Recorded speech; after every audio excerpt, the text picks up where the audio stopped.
For dividing powers, we're going to be looking at the quotient rule of exponents.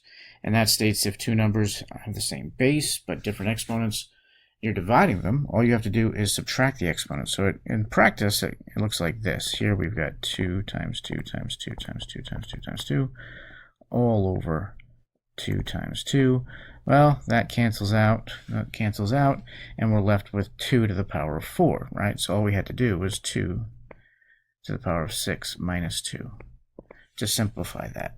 Now, that also works the other way. Like, let's say we had, on this side, let's say we had 2 to the power of 2 over 2 to the power of 6. That's interesting. 2 to the power of 2 over 2 to the power of 2 times 2 times 2 times 2 times 2. Okay.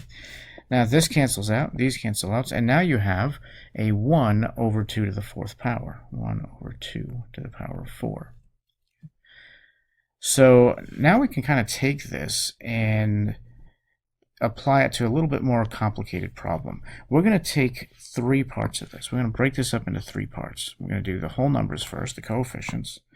Then we are going to do the x values, and then we're going to do the y values. Okay. So the first one, let's start with 30/12. This is just simplifying the fraction. And 6 can go into both. 6 goes into 30 5 times, and 6 goes into 12 2 times. Cancel out the common factor there. So 30/12 is just 5 halves, so we can put 5 halves there for now.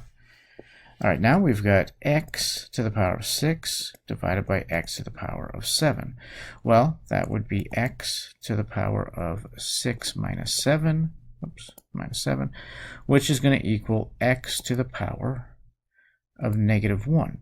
But as we saw, what's going to happen here, we have, from the previous example, we didn't have 2 to the -4. We could have said that, because if we had done 2 to the power of 2 minus 6, we would have gotten 2 to the -4. Instead, we just shifted that 2 to the -4. We shifted that to the denominator, where it's now a positive.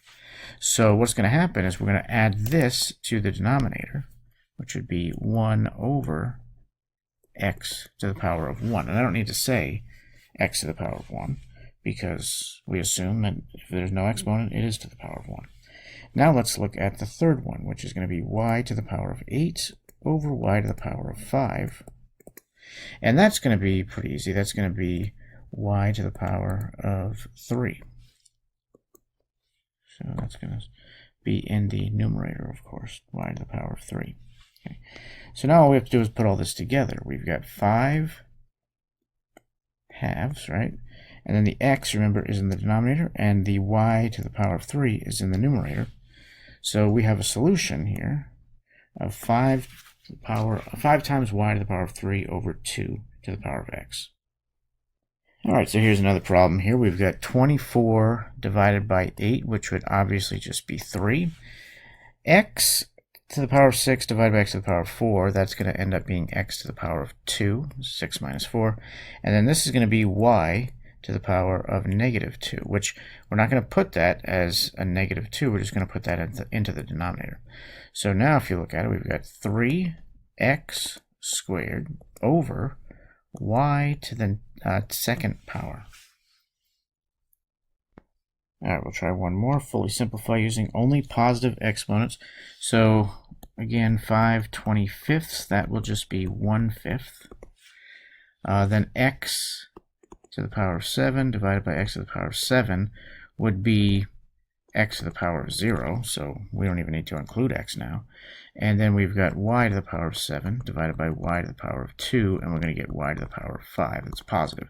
So we've got y to the power of 5, because we don't need to put the 1 in there, over 5, and that is our solution.